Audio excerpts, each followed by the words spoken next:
누가복음 8장 1절에서 3절입니다. 누가복음 8장 1절, 3절, 1절. 그 후로 그때 이후로 그 자신이 여기저기 여행하는 원인이 되었다. 그러므로 그는 도시와 마을에서 복음과 그 하나님의 그 왕권을 전하였다. 이러므로 그의 12 제자들이 그 자신과 함께하고 있다. 주님이 제자들에게 가르치는 내용은 주님을 구세주로 받아들일 수 있도록 가르치고 있습니다. 곧 예수 그리스도 십자가와 부활을 받아들일 수 있도록 가르치는 것입니다. 이것이 주님이 증거한 하나님의 복음입니다. 주님을 받아들이는 것은 자신이 대속의 십자가에 죽은 것과 예수 생명으로 부활한 것을 받아들이는 것을 전하고 있는 겁니다. 주님을 받아들이는 것은 예수 그리스도의 십자가 부활을 받아들이는 것이라고 말하는 거예요. 예수 그리스도의 십자가의 죽음이 자신의 죽음이며 주님의 부활이 자신의 새 생명으로 거듭남을 믿는 것을 말하는 거죠. 이것이 주님을 받아들이는 마음입니다. 그리고 제자들은 주님께 이것을 교육받았습니다. 그리고 주님의 제자들은 이것을 전달하기 위하여 가르치고 있습니다. 성경의 증거가 이것을 가르치는 것입니다. 예수께서 비유로 말씀하신 내용을 모든 사람이 예수 뜻을 따라 알아듣는 것은 아니었습니다. 이것은 과거나 현재나 동일하게 적용됩니다. 예수님의 비유는 모든 사람이 알아들을 수 있지만 그 마음에 예수를 받아들이지 않고 있는 사람은 그 마음의 자기 중심으로 인하여 예수님의 비유의 말씀이 뭔 말인지 무슨 의미를 전달하는지 알아듣지 못합니다. 예수님은 누가복음 7장에서 백부장의 종을 치료하였습니다. 나인성에서 과부의 아들을 살려주었습니다. 그리고 세례 요한의 제자들이 예수님의 행적을 요한에게 알리니 요한이 그 제자들을 둘을 예수님께 보내어 예수님이 메시아인지를 확인해 오라고 심부름을 시켰죠. 이에 대한 예수님의 답변은 누가복음 7장 22절에서 예수께서 대답하여 이르시되 너희가 가서 보고 들은 것을 요한에게 알리되 맹인이 보며 못 걷는 사람이 걸으며 나병 환자가 깨끗함을 받았으며 귀목은 사람이 들으며 죽은 자가 살아나며 가난한 자에게 복음이 전파된다 하라 라고 말씀하셨습니다. 이 내용만 생각하면 예수님이 이적을 이와 같이 행하였다라고 가서 전달해라 이런 말 같지만은 이 내용들이 전달하는 의미를 저는 다음과 같이 한번 정리해 보았습니다. 하나님의 백성이 하나님의 역사를 보고 알 수 있도록 하셨습니다. 곧 하나님 말씀인 예수 그리스도를 보고 알게 하셨습니다. 또한 한 발은 세상의 어둠으로 둠으로 다리를 저는 사람을 고쳐 하나님 나라에 두 발을 두고 살 수 있도록 하셨습니다. 저는 자 여기 발을 고친 것에 대해서 이야기하는 거예요. 예수께서 대답하여 이르시되 보고 요한의 맹인이 보고 못 걷는 사람이 걸으며 이런 내용들 지금 두 개 설명했어요. 그리고 외식하며 병들어 있는 겉모습을 깨끗하게 치료하여 그 마음 중심에서 하나님의 뜻을 드러내는 사람으로 바로 서게 했습니다. 나병 환자를 고친 것에 대해서 지금 이야기합니다. 나병 환자를 깨끗이 할 거. 그 다음에 귀먹은 사람. 이와 같은 사람은 하나님 말씀을 듣는 귀가 생깁니다. 귀먹은 사람은 치료했죠. 그러므로 하나님 말씀을 듣고 거듭나게 됩니다. 복음말 사람을 듣고 죽은 자가 살아나는 거죠. 이게 거듭남이에요. 생명을 살린 거예요. 이는 하나님 백성이 하나님 말씀을 갈급해 하다가 하나님 말씀을 듣고 복음을 누리게 된다는 것을 드러냅니다. 지금 이 내용을 여기까지 이 내용을 좀 뜻을 따라서 생각을 하면 이런 내용이 된다라고 나름 정리를 해본 겁니다. 이러므로 예수 그리스도는 확실히 메시아입니다. 그렇죠? 이것은 세례 요한이 알아들어야 했습니다. 이것을 세례 요한이 알아들어야 했었죠. 그 이적을 행했다 그걸로만 알아들을 것이 아니라 이 내용을 알아들어야 돼요. 그럼 세례 요한만 알아들어야 하느냐? 아니요. 나와 여러분도 마찬가지요. 이 내용을 알아들어야 돼요. 이런 의미에서 다시 한번 생각하면 하나님 말씀인 예수 그리스도를 보고 알게 하셨습니다. 또한 한 발은 세상의 눈으로 다리를 저는 사람을 고쳐 하나님 나라의 두 발을 들고 살게 하셨습니다. 그리고 외식하며 병들어 있는 겉모습을 깨끗하게 치료하여 그 마음 중심으로 하나님을 뜻을 드러내는 사람으로 바로 세웠습니다. 이와 같은 사람은 하나님 말씀을 듣고 듣는 귀가 생깁니다. 그러므로 하나님 말씀을 듣고 거듭나게 하셨습니다. 이는 죽은 자가 살아난 것입니다. 이는 하나님 백성이 하나님 말씀을 갈급해 하다 하나님 말씀을 듣고 복을 누리는 삶이 된다라고 정리해 본 것입니다. 그러므로 이와 같은 역사를 이루신 분이 누구예요? 메시아입니다. 예수 그리스도입니다. 우리는 이 예수 그리스도를 알아야 합니다.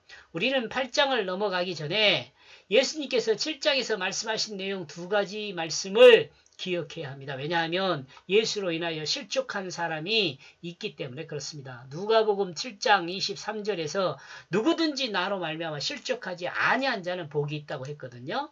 그 다음에 누가복음 7장 30절에서 바리새인과 율법사들은 그의 세례를 믿지 아니하므로 그들 자신을 위하여 하나님의 뜻을 저버렸다라고 이야기하고 있어요. 이와 같은 사람이 우리들이 되지 않기 위해서 우리는 이 말씀을 기억을 해야 합니다. 누가복음 7장 31절 35절에서의 내용은 세례 요한에 대해서 떡도 먹지 않고 포도도 마시지 아니한 것에 대해서 귀신 들렸다라고 평가를 합니다. 바리새인과 서기관들이 그랬어요. 예수님께서 먹고 마시는 것에 대해서 먹을 것을 탐하고 포도주를 즐기는 사람으로 세례 요한과 죄인의 친구라고 평가하면서 실족하는 자들의 모습이 어떤 것인지를 보여주었습니다. 실족하는 자가 누구였어요? 바리새인들이었죠. 서기관들이었죠. 또한 눈물로 예수님의 발을 씻고 예수님의 발에 입을 맞추는 길을 그치지 아니하며 향유를 발에 부은 것에 대해서는 돈깨를 맡은 예수님의 제자 가룟 유다가 시험에 들어 넘어지는 결과를 낳았죠. 그리고 인간의 죄를 예수께 전가하는 것에 대해서 마리아를 통해서 한번 생각해 보았습니다. 제가 이거 대단히 의미 있다고 생각하는데 사람들은 그렇게 관심이 없는 것 같더라고요. 이 부분요. 죄를 전가하는 부분요.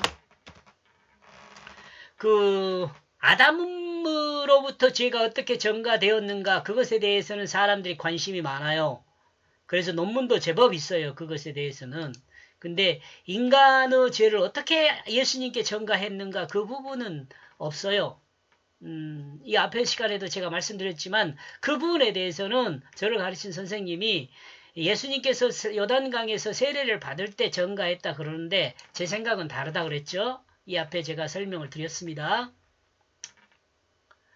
오늘의 말씀은 하나님의 백성이 이 예수 그리스도가 증거하는 하나님의 복음으로 인하여 넘어지는 일이 없기를 바라는 하나님의 복음을 전하는 것입니다. 하나님의 복음을 듣고 넘어지지 않기를 바라는 마음에서 바라는 것이에요.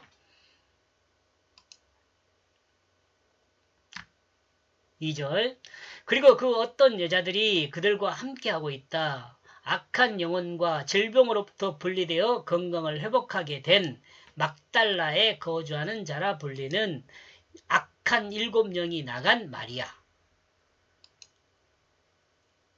이 마리아에 대해서 설명이 좀 자세하죠? 어떻게 생각하세요? 예수님을 따른 무리들은 예수님의 제자들 외에 어떤 여자들과 함께 있었습니다. 그리고 막달라 마리아는 여인이 있는데 이 여인은 악한 7영이 그녀 안에 들어있는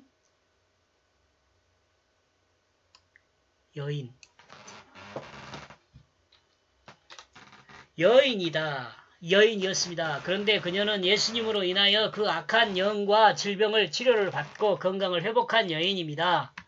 7장에 이어 기록되어 있다는 점에서 악한 7 귀신을 쫓아내어 영과 질병이 치료되어 건강을 회복했다는 점에서 바리새인인 시몬의 집에 누워 있었고 예수님께 눈물로 머리와 향유로 자신의 사랑을 몸과 마음으로 표현하여 온전하게 되었다는 점에서 이 여인은 막달라 마리아일 가능성도 있다는 생각을 해봤었습니다.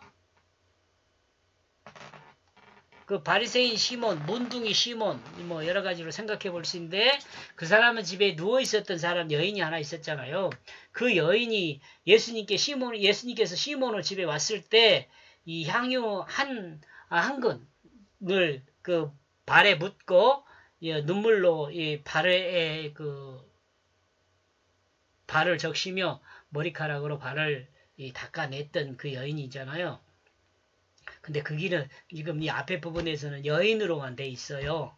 근데 이와 같은 행적에 대해서 마태복음과 마가복음과 요한복음에서는 마태복음 26장, 마가복음 14장, 그 다음에 누가복음 12장에서는 거의 동일한 사람으로 해서 나사로의 여동생인 아마 마리아로 이렇게 생각을 하고 있는 것 같은데 지금 거기 이제 누가복음에서는 그 이름이 기록되어 있잖아요. 그 여인 누군지. 근데 누가복음 지금 7장을 지나서 8장을 딱 넘어오면서 마리아가 한 명이 더 나오는데 그 마리아는 막달라 마리아라고 한단 말이죠.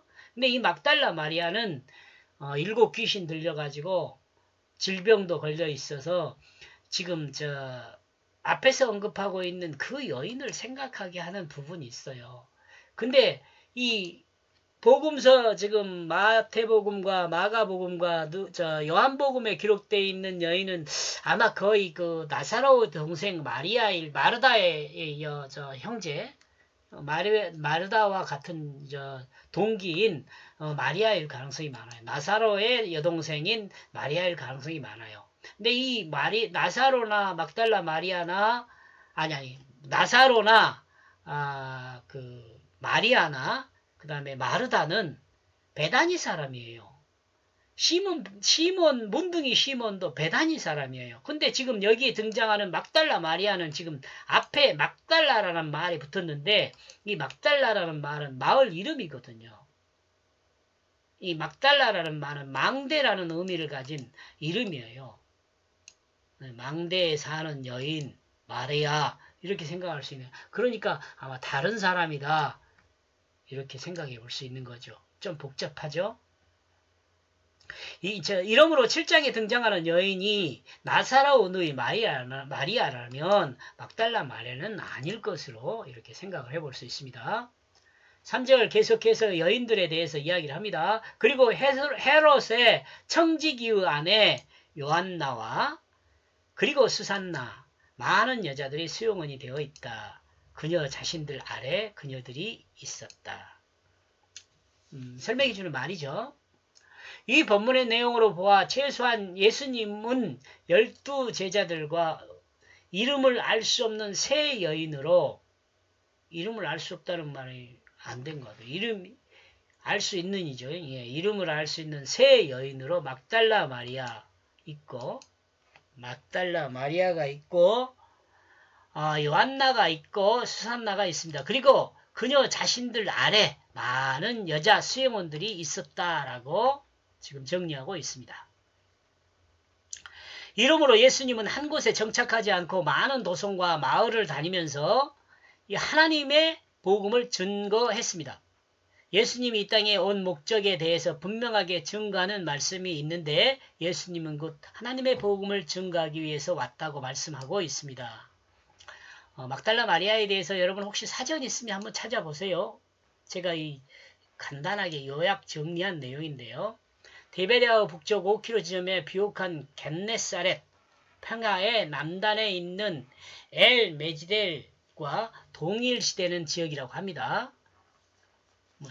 근데 이거 그렇게 중요한 것은 아니에요. 지역이 중요한 거 아니에요. 갈릴리의 4대 성읍 중에 하나로 토기와 염색공업이 발달했다고 합니다. 히브리어로는 망대라는 의미가 있습니다. 미그달에서 유래한 단어입니다. 마가복음 1장 14절 요한이 잡힌 후 예수님께서 갈릴리에서 오셔서 하나님의 복음을 전파했다라고 되어 있고요. 누가복음 4장 43절에 예수님께서 이르시되 내가 다른 동네에서도 하나님 나라 복음을 전하여야 하리니 나는 이 일로 보내심을 입었노라 하시고 16장 17절 누가복음요. 율법과 선지자는 요한의 때까지요. 그 후부터는 하나님 나라의 복음이 전파되어 사람마다 그리로 침입하는. 여기서 그리로는 어디예요? 하나님 나라예요. 하나님 나라의 복된 소식은 하나님이 하나님의 백성의 죄를 사하시고 하나님 나라에 영생할 백성에게 새 생명을 주었다는 것이 곧 복음입니다. 이것을 증거한 거죠. 그리고 이 복음은 하나님의 예정하신 역사를 따라 진행되는데 예수님의 하나님의 구원의 역사인 예수 그리스도의 대속의 십자가와 부활을 믿음으로 이루어지는 것입니다. 이건 하나님이 정한 법칙이에요. 다른 법칙 없어요. 구원받는 법칙은. 예수님은 하나님의 복음을 전함에 있어 말로만 전한 것이 아니라 온전히 자신을 십자가의 대속물로 내어줌으로써 하나님의 복음을 온전하게 증거하셨고 성취시키셨습니다. 완료됐습니다. 나와 여러분에게 지금 현재 완료됐어요. 믿기만 하면 돼요. 그러므로 예수 그리스도의 복음이 십자가요 부활이라고 말하는 것입니다. 그리고 예수 그리스도의 십자가와 부활은 곧 하나님의 말씀인 것입니다. 이거 혼동하면 안 돼요. 예수 그리스도가 말씀이고 말씀이 곧 예수 그리스도예요. 곧 하나님의 예정을 따라 하나님이 약속하신 것을 이루신 하나님의 역사입니다. 뭐가요? 십자가와 부활의 역사가요. 예수 그리스도에게는 우리를 다스리는 왕권이 있습니다. 왜냐하면 우리는 다음과 같은 성경의 증거를 받고 있기 때문에 그렇습니다. 성경은 곧 우리가 하나님 나라를 반역한 죄인으로 죽은 사람이라고 증거합니다. 그런데 주님의 대속의 십자가를 믿음으로 자신은 죽었고 예수 그리스도의 부활을 믿음으로 생명을 얻게 되었다고 증거합니다.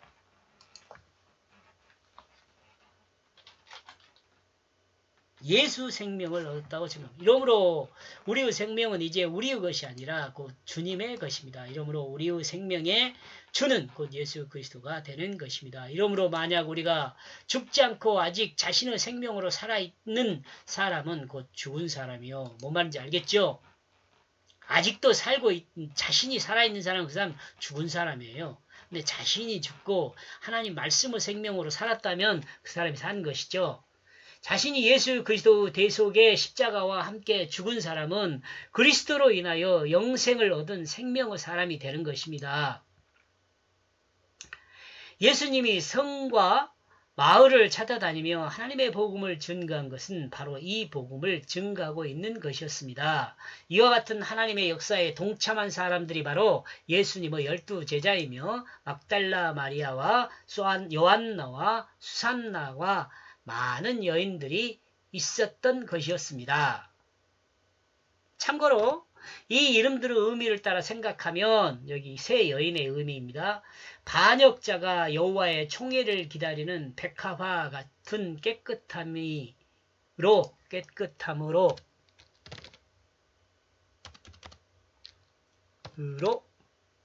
함께하고 있다라고 생각해 볼 수 있습니다. 이거 정답은 아니에요. 제가 생각할 때는 이렇다는 거예요. 여러분 다르게 한번 생각해 보세요. 이렇게 해서 누가복음 8장 1절에서 3절까지의 내용은 주님은 제자들과 함께 도시들과 마을들에 하나님의 복음을 전함이라고 정리해 보았습니다. 고맙습니다.